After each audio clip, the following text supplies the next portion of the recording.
Actually, it is a big miracle that I am here today, and I'm extremely grateful. Thank you so much, ladies and gentlemen. I thank you that you gave me this opportunity to address this august forum and to give you a small briefing on the silent suffering of the Amhara people in Ethiopia. Ladies and gentlemen, Ethiopia faces unprecedented crises, political, social, economic, spiritual, psychological, environmental, and geopolitical.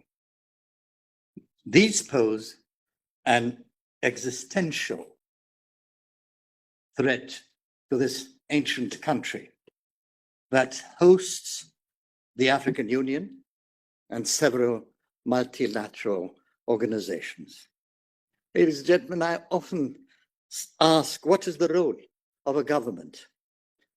Ethiopia's crises are institutional and structural. I had always thought the primary role of any government is to defend human and national security and to promote the common good. This is not the case in Ethiopia. Everything is managed through an ethnic elite lens. This is why Ethiopia is one of the most conflict and corruption-ridden countries in the whole wide world. Unfortunately, this fact is underreported and underappreciated. So you may ask, why should the world care? My answer to that, because this multifaceted crisis has far-reaching implications, not only for Ethiopia, the second most populous country in Africa, but also for peace and stability in the Horn of Africa, Eastern Africa, and the Middle East. What are the root causes of this Ethiopian crisis? Ethiopia's human rights crisis stems deeply rooted political, ethnic, and governance challenges. This has been compounded by cycles of ethnic conflict, government and non-government-led wars, rebel insurgencies, impunity and non-accountability for war crimes, crimes against humanity, and crimes of genocide. Ethiopia's national institutions, civil society, independent press, and multi-party competition are completely degraded. People fear their government. The one-party state is brutal and merciless. It worries me that the fabric of commonalities, such as shared humanity and nationality that bind Ethiopians, are now torn apart. Ladies and gentlemen, ask then why Ethiopia holds an election during a civil war. Ethiopia needs peace, human security, and stability first. This is why there is popular outrage within and outside the country. Those past months, Ethiopians have been holding peaceful protests in European, Northern American, Australian cities, and in South Africa, urging for the release of political prisoners, the cessation of wars, respect for human rights, and the rule of law. Ethiopians within the country are completely barred from holding peaceful demonstrations. Last April, one of the most celebrated artists in Ethiopia, Teodros Kasahon, nicknamed Teddy Afro, released a set of inspiring songs conveying powerful messages shared with more than 70 million listeners across the globe. He zeroed in on gross human rights violations, displacement of millions, decimation of national identity and institutions, and iconic symbols. His song, Ethioreka, ranked second on Billboard Global 2026. Government security reaction to this artist informs government insanity. Authorities entered and pillaged Teddy's establishment and jailed his managers. The avalanche of personal attack against him is chilling. At stake is freedom. This is an artist who calls for national reconciliation, brotherhood, peace, and stability. This is an artist who rejects distinctions based on tribe, faith, and social status. His urgent plea to restore sanity in Ethiopian politics is akin to the red alerts issued by the Lemkin Institute Against Genocide, Human Rights Watch, Genocide Watch, and protests across the globe. In early May, His Holiness Abuna Matthias, Patriarch of the Ethiopian Orthodox Tewahedo Church, the largest faith in the country, said to Ethiopia's leaders, "Do not be ruthless to God's people." He reminded them, "We have been crying for too long." At stake is religious freedom.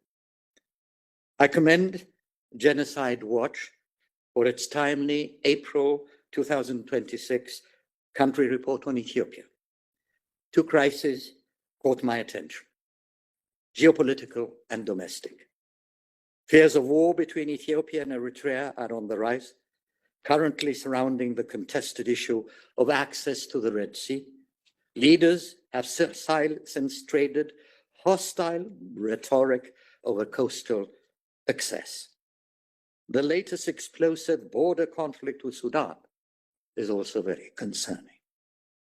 Domestically, danger looms throughout Ethiopia, with residents in Addis Ababa in constant fear of being displaced, arrested, abducted, or killed. This is a continuation of the state emergency declared in August 2023. Genocide Watch reports in the Amhara region in 2024, regional forces arrested thousands of people in a campaign of mass arbitrary detentions targeting the individual Amharas. While hundreds were released in 2025, thousands remain, and we do not know what their fate will be. 4,678 schools have been damaged or destroyed. Only 21% of children in the Amhara region attend school. The Center for International Policy Studies, CIPS Ottawa, said in January 2025, concluded that the targeting of schools and educators in the Amhara region shows a pattern of targeted human atrocity, typically associated with war crimes, crimes against humanity, and crime of genocide. This state action compounds extrajudicial killings, state and non-state enforced disappearances, and mass detention of ethnic Amhara individuals. In my estimation, ladies and gentlemen, this is a form of genocide. Who is accountable for this alarming development? A non-governmental institution, human rights advocacy in the United States, with field experts in Ethiopia, reports that between October 2025 and March 2026, the federal government of Ethiopia conducted 39,728 casualties against the Amhara region by using attacks by planes and drones. These drone strikes caused as I said, 39,728 casualties, 14,445 killed, and the rest injured. Drone strikes in February 2026 alone caused 1,656 casualties. The majority were killed. 1,789 girls and women were raped by governmental forces. 3,482 people were abducted. 14,900 people were arrested and jailed. The level of ethnically targeted attack on Amhara civilians and the destruction of social and economic infrastructure demonstrate culpability on the part of the government of Ethiopia. More baffling is, there is no sign that the government of Ethiopia is willing to stop gross human rights violations, including mass arrests, drone strikes that kill innocent civilians, mass evictions and displacements, unless the international community speaks up and at long last acts. The international community must recognize the notion that the Ethiopian government actions are deliberate.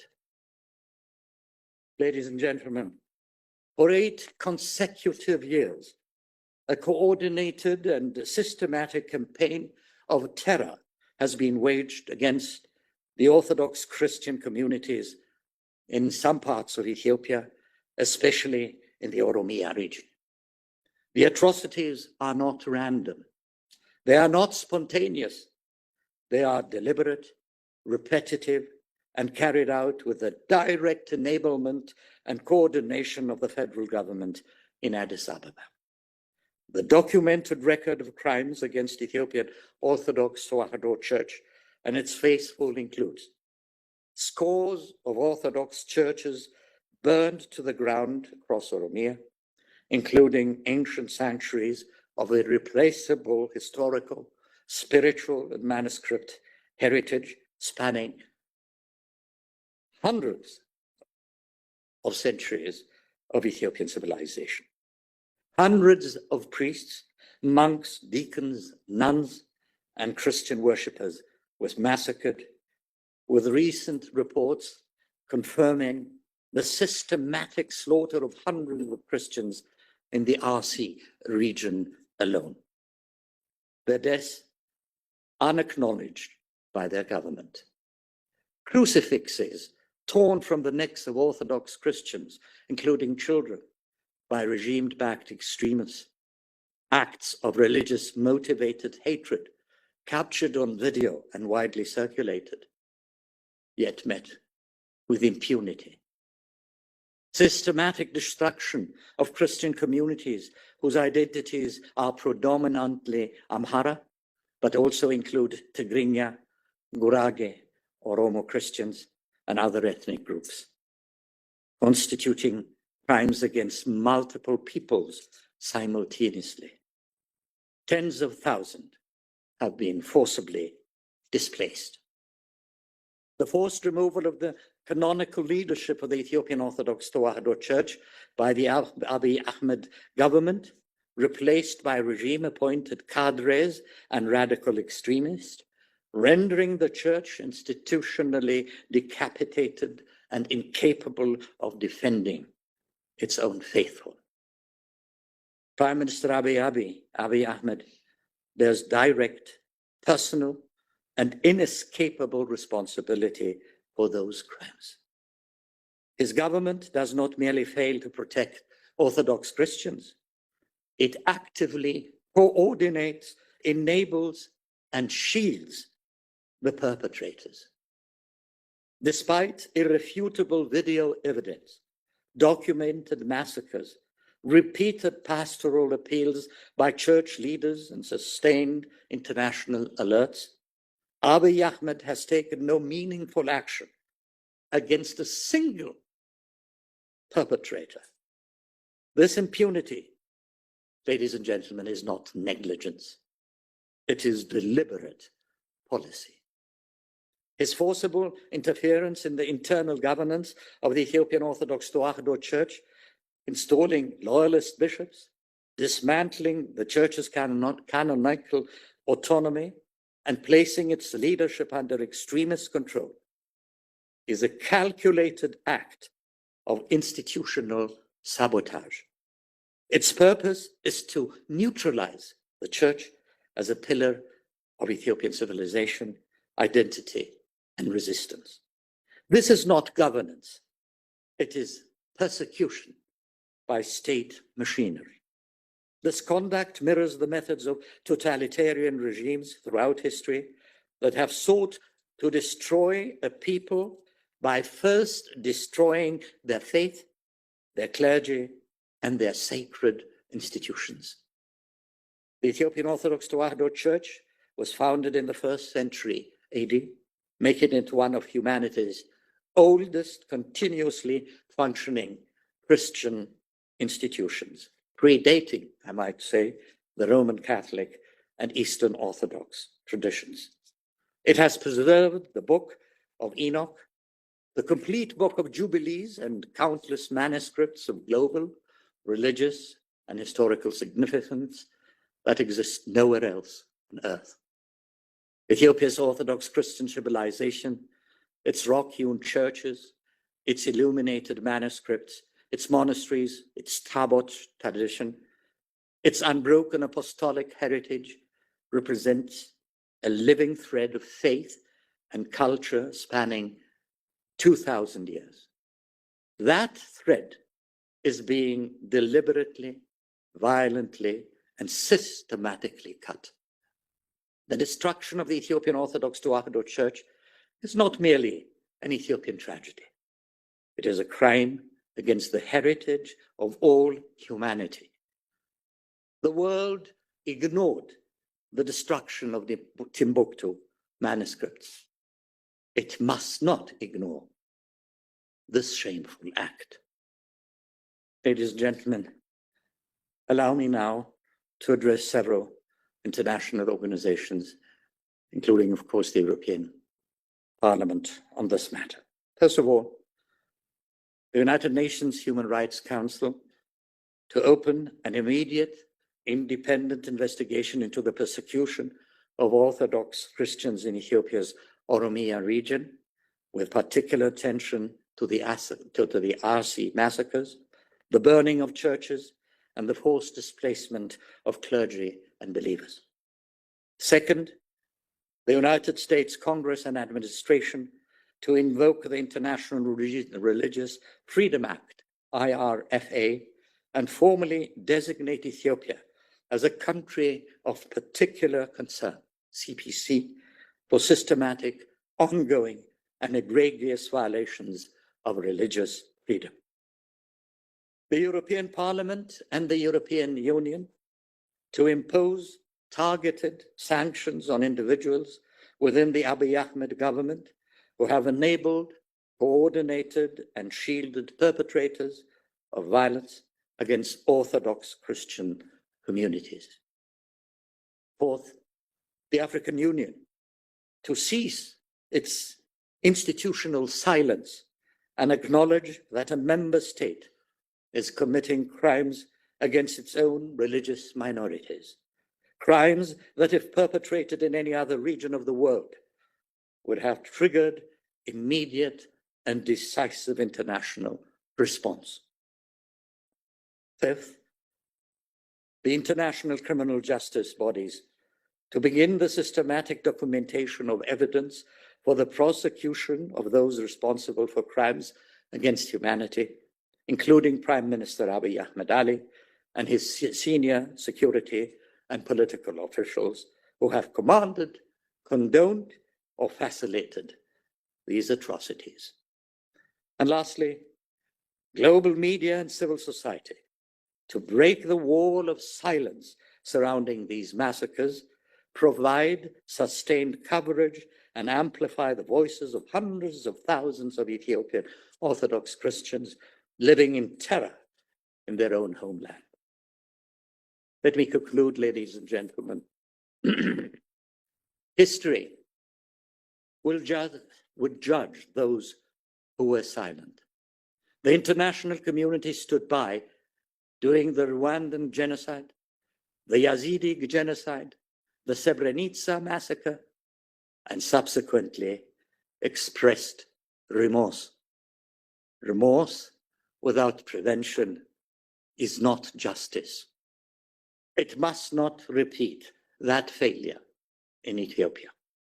The Ethiopian Orthodox Tewahedo Church has survived Aksumite empires, medieval invasions, colonial pressures, and Marxist persecution for 2,000 years. It must not be extinguished in the 21st century under the watch of a world that has both the knowledge and the power to act. We demand justice, ladies and gentlemen. We demand accountability. We demand action now. Thank you very much.